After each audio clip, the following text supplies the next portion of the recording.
Well, Darren, another tough game coming up on Saturday against an in-form Rotherham side. Yeah, very tough game. We knew we had a tough few games coming up, starting obviously with last week, and we've got Rotherham Saturday and then Preston. So yeah, tough game. We won't expect anything else. They've been on fire, haven't they, recently? 12 games without defeat, and they've shown themselves to be real promotion contenders. Yeah, they've been there or thereabouts, I think, throughout the season. You would have to say that the formality really for them to get in the playoffs now.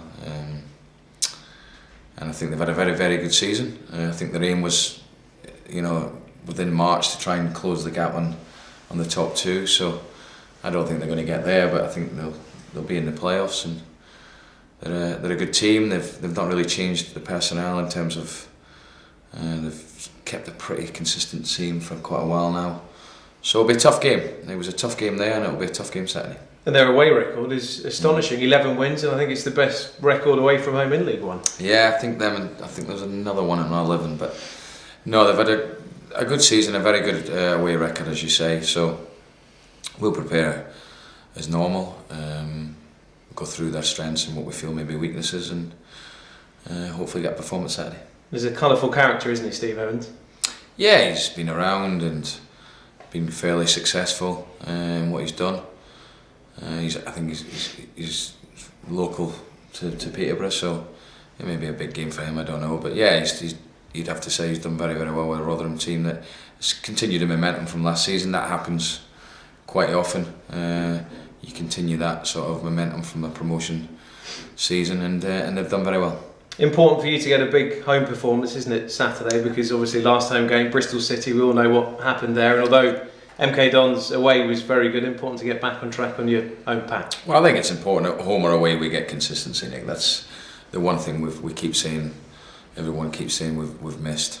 And there has to be a period now where we try and get that and achieve that consistency both with performances and results. And if we can do that, then we'll secure a place in the playoffs. And that's what we're aiming to do. I thought last week, watching it back, was a very, very good performance. Crewe, we won. Bristol, we know where we lost that in the opening period of the game, and sitting up with 33 shots at goal against them. So yeah, we have to get the consistent run of results, and no better time to do it than teams that are around you. Milton Keynes, Rotherham, Preston. We've beaten them all before, but we know it's going to be really tough again. Very solid, weren't you, at MK on Saturday? And Baldwin and Nugent look to have formed a strong partnership there, and obviously that will be key for you going forward, won't it, for the remainder of the season? Well, yeah, but I would like to think I've got good competition for places. I think that's important. You've got obviously Brisley, you've got Knight Percival, and in other areas of the pitch you've got good competition. Is what I wanted. It's what I need. Keeps everyone on their toes. Baldwin and Nugent were good last week. I was pleased with them, but as a team, I was pleased with all of them, I have to say. You got a tough selection dilemma this weekend, haven't you? Because Swanson's back. Yeah. And he was doing particularly well before he got suspended, so I suppose the old manager's conundrum whether to change a winning team. Yeah, it is. I know my team. I won't complicate things. It's pretty straightforward for me.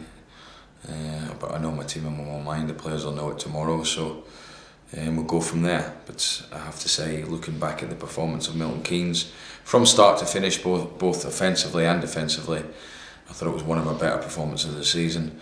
And I think when you get 8-9 players getting to a 7 or 8 mark, then that's the sort of performance we can give, and I think that's what I got on Saturday. One of the beneficiaries of Swanson's suspension has been McCoy. Do you feel he's really starting to find his feet now? I know he was perhaps struggling for sharpness, but is he getting towards the level you expected now?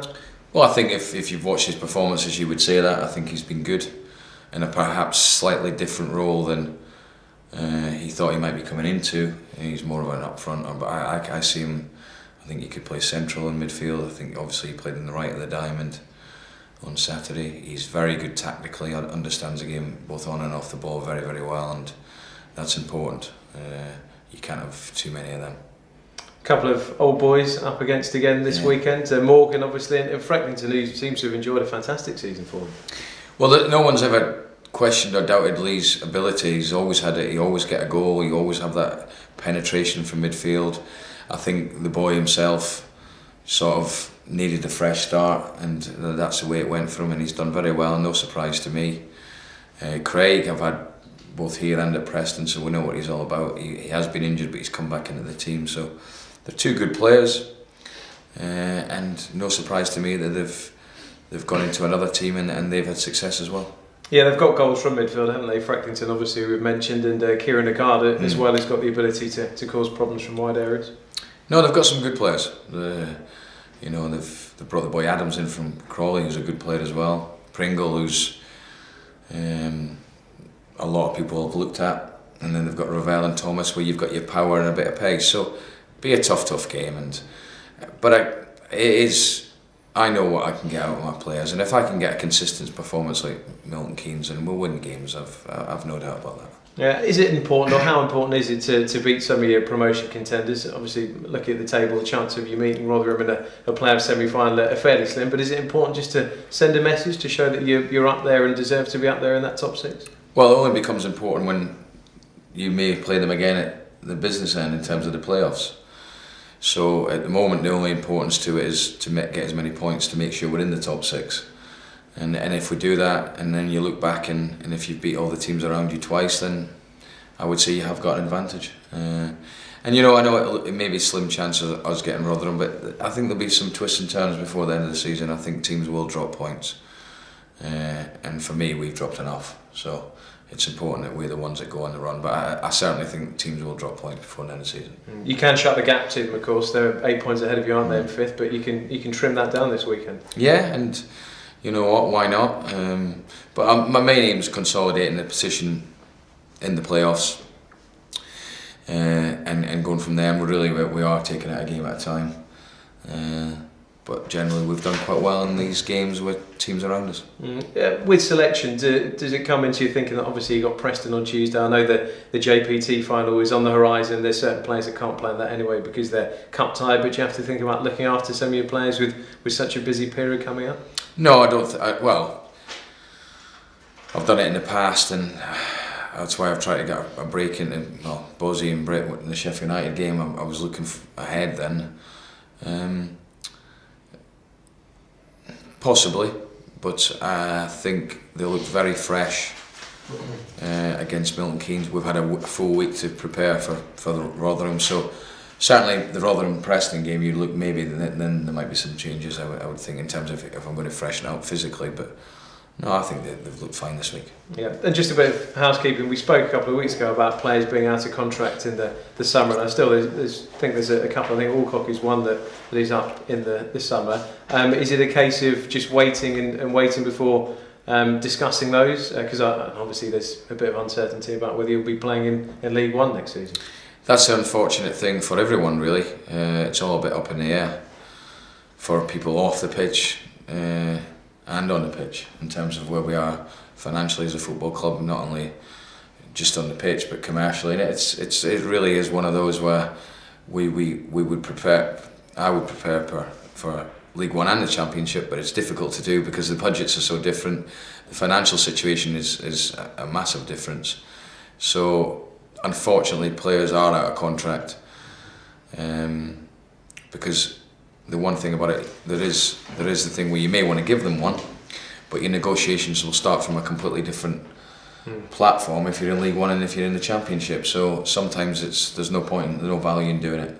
And to be fair, do you know what? The players fully understand it because I've not had a conversation with any of them, the ones that have been out of contract, because I think they're fully aware that the situation is what it is. Yeah. How are you looking injury-wise with Sel? I think still out with his toe, but anyone else apart from that? Vass has trained this week, so we've got 21 players available. So he's ready to come back into the squad if required? Yeah, he's trained, and as far as I'm aware, no problem with his injury at all. I know you don't want to talk too much about Wembley yet because there's league games ahead, but in terms of that, it's important to have him back because of course he is available. Absolutely, he's available, but the others, Josh is available, Lloyd's available. We knew that when we brought him in the building, so we've got one or two others that will be available, but no, you're right. We've got to concentrate in the league. But listen, Wembley isn't going to go away, so it's going to be talked about. But we've got to deal with what's staring us in the face, and it'd be great if we went there with another 2 wins, and hopefully have more of a gap between us and 7th place, and go there and really relax and hopefully get the win.